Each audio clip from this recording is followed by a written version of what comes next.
करंज्या तर तुम्ही बऱ्याचदा खाल्ल्या असतील, पण अशा खारीप्रमाणे खुसखुशीत खमंग करंज्या तुम्ही कधी खाल्ल्या आहेत का? ओल्या नारळाच्या खमंग खुसखुशीत करंज्या. नारळी पौर्णिमा विशेष आज आपण ओल्या नारळाची करंजी पाहणार आहोत. तर असं पीठ मळून घ्याल तर एकही करंजी नरम पडणार नाही. अगदी संपेपर्यंत खुसखुशीत राहणारी ही करंजी. नमस्कार, मी राधा. स्वागत करते तुमचं राधाज मॅजिक किचन या आपल्या यूट्यूब चॅनेलवर. तर आज आपण पाहणार आहोत ओल्या नारळाची करंजी. तर पाहू शकता इथे ही करंजी मस्त अशी खुसखुशीत झालेली आहे. अगदी पाहता क्षणी खावीशी वाटणारी ही करंजी. तर कशी बनवायची यासाठी रेसिपी अगदी शेवटपर्यंत नक्की पहा. चला तर मग आजच्या रेसिपीला आपण सुरुवात करूया. तर सर्वात अगोदर इथे आपल्याला एका पॅनमध्ये 1 ते 1.5 चमचा तूप घ्यायचा आहे. तूप छान गरम झाल्यानंतर यामध्ये आपल्याला ओला नारळ मिक्सरला बारीक करून घेतलेला 1.5 कप घ्यायचा आहे. इथे तुम्ही हा ओला नारळ खवून देखील घेऊ शकता. आता आपल्याला तुपावरती 3 ते 4 मिनिटांपर्यंत हे छान असं परतून घ्यायचं आहे. तोपर्यंत जर तुम्ही आपल्या चॅनेलवरती नवीन आला असाल तर नक्कीच आपल्या चॅनेलला सबस्क्राईब करा आणि सबस्क्राईबच्या पुढचे बेल आयकॉनचे बटन दाबा, जेणेकरून इथून पुढच्या छान छान रेसिपीज सर्वात अगोदर तुम्हाला पाहायला भेटतील. आता यानंतर यामध्ये आपल्याला 1 कप बारीक किसून घेतलेला किंवा चिरून घेतलेला गूळ वापरायचा आहे. 1.5 कप ओल्या नारळासाठी इथे मी 1 कप बारीक चिरून घेतलेला गूळ घ्यायचा आहे. आता इथे आपण हे चांगलं मिक्स करून घेणार आहोत. जोपर्यंत गूळ यामध्ये संपूर्ण विरघळला जात नाही तोपर्यंत इथे आपल्याला हे एकसारखं मिश्रण या पद्धतीने मिक्स करत राहायचं आहे. इथे आपण हे सारण करंजीसाठी तयार केलेलं आहे. तर यासाठी इथे आपण हे सारण थोडंसं गोडसर करून घ्यायचं आहे. गुळाचे प्रमाण जर कमी ठेवले तर सारण हे कमी गोड होईल आणि करंजी खाताना छान लागणार नाही. तर पाहू शकता इथे आपण हे चांगलं मिक्स करून घेतलेलं आहे. आता यामधील जो गूळ आहे तो संपूर्णपणे यामध्ये विरघळलेला आहे. तर पाहू शकता इथं आपलं हे मिश्रण थोडंसं घट्टसर असं झालेलं आहे. आता या स्टेजला आपल्याला गॅसचा फ्लेम बंद करून घ्यायचा आहे आणि हे चांगलं मिक्स करून घ्यायचं आहे. आता इथं आपलं हे करंजीचं सारण तयार झालेलं आहे. यानंतर सर्वात शेवटी यामध्ये आपल्याला अर्धा चमचा वेलची पावडर टाकायची आहे.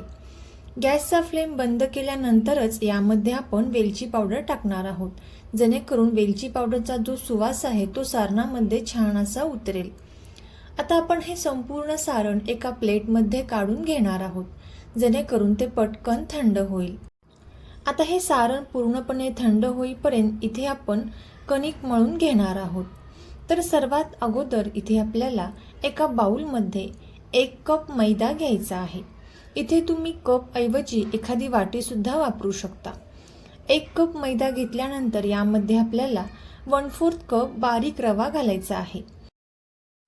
आता इथे जर तुम्ही वाटीने मैदा घेतला असाल तर 1 वाटी मैद्यासाठी पाव वाटी बारीक रवा इथे आपल्याला वापरायचा आहे आणि अगदी थोडंसं मीठ आपण यामध्ये घातलेलं आहे.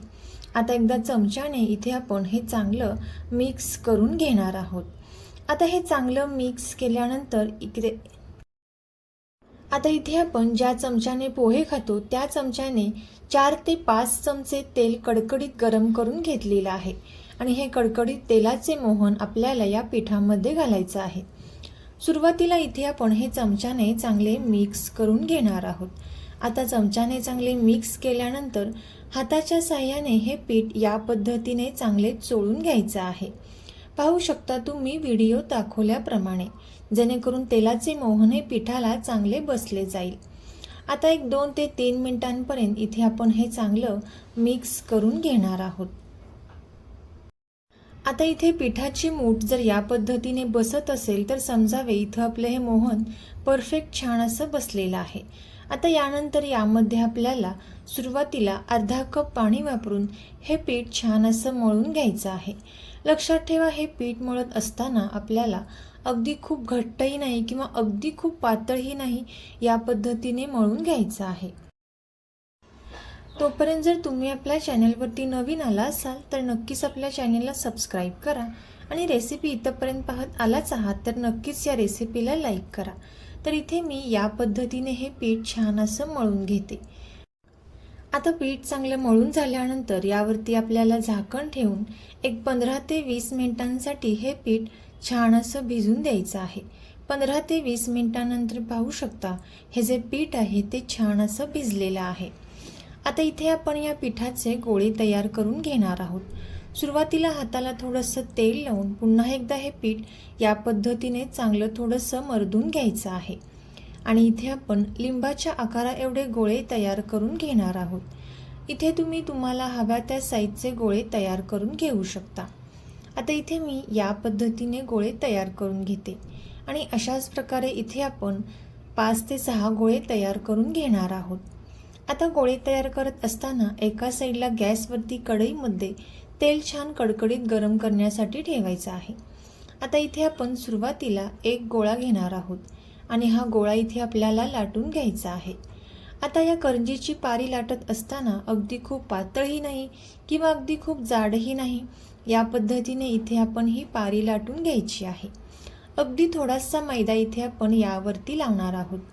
पाहू शकता इथे तुम्हाला पीठ छान तयार झाल्यानंतर मैदा किंवा तेल लावायची सुद्धा गरज लागत नाही। ही जी पारी आहे ती पटपट लाटली जाते। आता इथे मी करंजीचा साचा वापरलेला आहे। यामध्ये आपल्याला ही पारी ठेवून द्यायची आहे आणि याच्या कडा ज्या आहेत त्या आपल्याला या पद्धतीने यांना पाणी लावून घ्यायचं आहे, जेणेकरून करंजी जी आहे ती तेलामध्ये फुटणार नाही। आता आपण यामध्ये 1 ते 1.5 चमचा हे करंजीचे सारण घालून घेणार आहोत। आता सारण घातल्यानंतर इथे आपण ही करंजी या पद्धतीने फोल्ड करून घ्यायची आहे आणि मस्त अशी इथे आपली ही करंजी तयार झालेली आहे। करंजीच्या कडा आपल्याला या पद्धतीने चांगल्या प्रेस करून घ्यायच्या आहेत, जेणेकरून करंजी तेलामध्ये सुटणार नाही।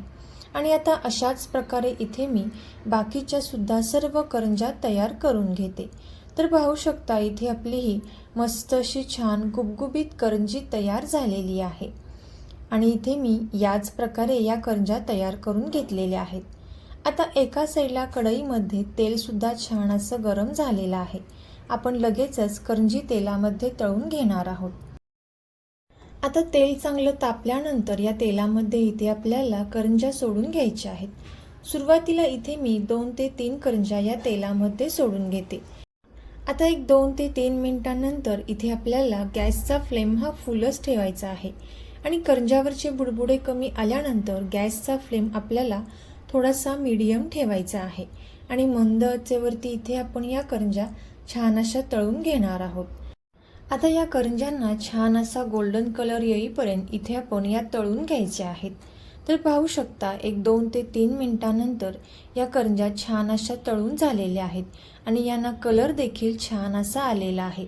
तुम्हाला पाहूनच कळत असेल की करंजी किती खुसखुशीत आणि खमंग अशी तयार झालेली आहे आणि याच पद्धतीने इथे मी बाकीच्या सुद्धा सर्व करंज्या तळून घेतलेल्या आहेत।